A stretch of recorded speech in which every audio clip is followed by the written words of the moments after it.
Yes, good morning. Well, Brian, there's a term called food desert where some neighborhoods don't have nearby access to healthy food. Well, Raphael Wright, who I interviewed, you hear from in just a moment, he says they are more like food swamps because there is food, just not the healthiest options. So he's working to change that in his community.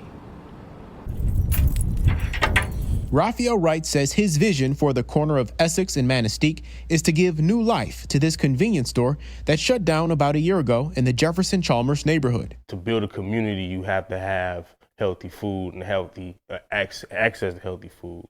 So the start is in grocery stores. A concept he tells me is 4 years in the making. It'll be shelving here, and it'll be shelving lining up this way.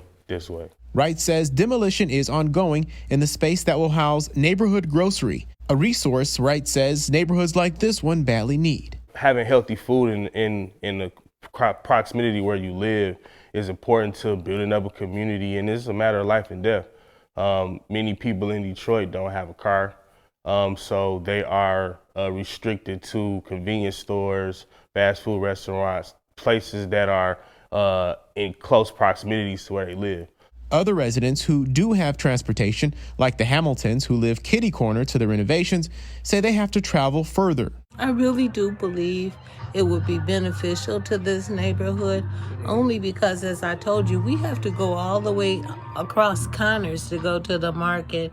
And let's just say you need one little thing, and you can run right there and get it. Wayne State University is part of the Great Grocer Food Project, which held a meeting in March. The project seeks to tackle issues that prevent food sovereignty. And according to feedingamerica.org, 20.9% of all people and 22.9% of children in Wayne County lack basic food security.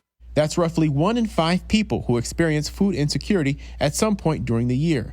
Well, Wright says the community is part of turning the tide in this neighborhood because the project is funded through community equity crowdfunding. So neighbors have a stake, having raised more than $80 grand. If you buy shares of stock, you will get interest on that investment as we break even as a company and start to profit. But you also get a say in, I don't know what color the walls will be, what things go on the shelves, the hiring process. Like, it's a full neighborhood inclusive project.